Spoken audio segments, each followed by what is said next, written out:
time for a YouTubey thing, I always think.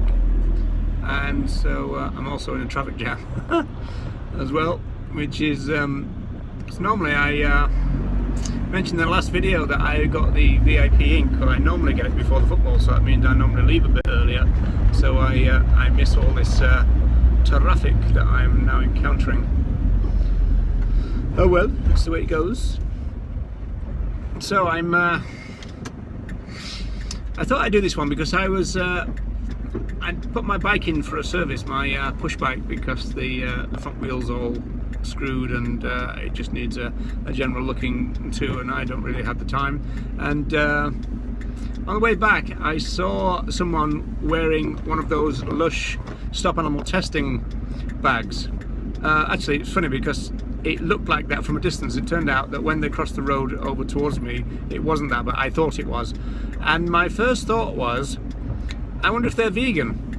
And I realised that in the 1980s, if we'd have seen somebody with an anti-vivisection emblem, we wouldn't have thought that, you know. And again, it's one of those things that some of the modern day vegans are finding quite difficult to understand, that we were all vegan in the 1980s. At least most of the people that I worked with and campaigned with. I mean, I've been a street activist since the 80s. Everyone was vegan, but we didn't really talk about it. You know, it wasn't the issue. You know, it sounds kind of bizarre. I mean, it sounds a bit bizarre to me now, to be honest, but you know, it sounds just a bit weird. And I always mention the fact that, you know, in those days, because of the stress on blood sports, we would see the League Against Cruel Sports as part of the animal rights movement, and we would also regard compassionate farming like that too. And yet we didn't consider the Vegan Society as kind of part of the movement. They were just like the food group. It's a kind of bizarre situation, and Ronnie Lee talks about it well in an audio that he did, and I'll put the link to that down below. I tend to try and feature that as much as I can because it's a really good account, kind of historical account of this issue. He talks about, I mean, he went vegan in 1971, so you know, that's really kind of early days, 30 years, less than 30 years after, you know, the social movement was founded. And so you know, he saw it all in terms of the change. You know, most of the national groups campaigning for blood sports, or against blood sports obviously, and also against vivisection, they were all run by flesh consumers. And then he saw the change where the staff were vegan, but the campaign wasn't vegan. In the same way, it's kind of an interesting thing now, isn't it? I think most vegetarian organisations now, I bet you'd find that most of their staff are vegan, and yet of course they've got a vegetarian campaign. So that's the way it used to be in the 1980s, the fact that the staff may have been vegan, but that doesn't mean that the group has changed, because, you know, it obviously gets its donations, subscriptions on the basis of its single issue.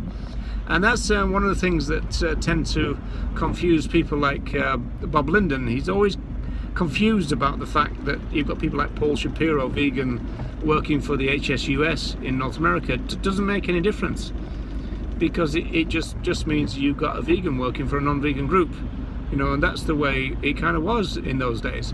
You know, it really needs to be underlined, because we're getting a lot of claims now that veganism is being a failure in a social movement sense, and this is not true.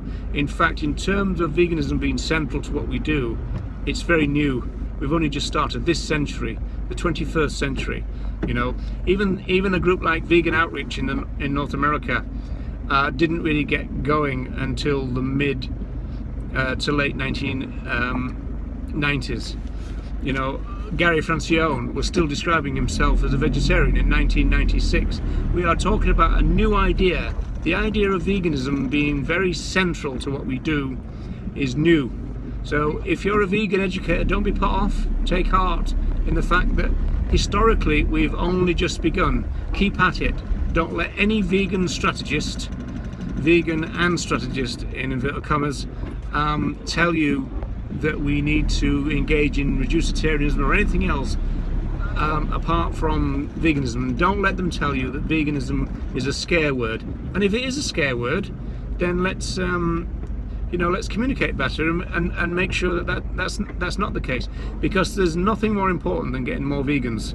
There's nothing more important for the earth, for the animals, obviously, to get more vegans. That's our number one priority. We need to change the culture. If we can't do that, then we're screwed, and the planet's screwed, and the other animals are screwed. So we need to keep our eye on the ball. And there are so many people now trying to reduce down what veganism means, trying to get people to redefine it and all the rest of it. Resist all that. Maintain your veganism, maintain your vegan focus. We've only just begun. Take heart because of that. Right, rant over. Roger and out. I'll see you next time. Thanks very much.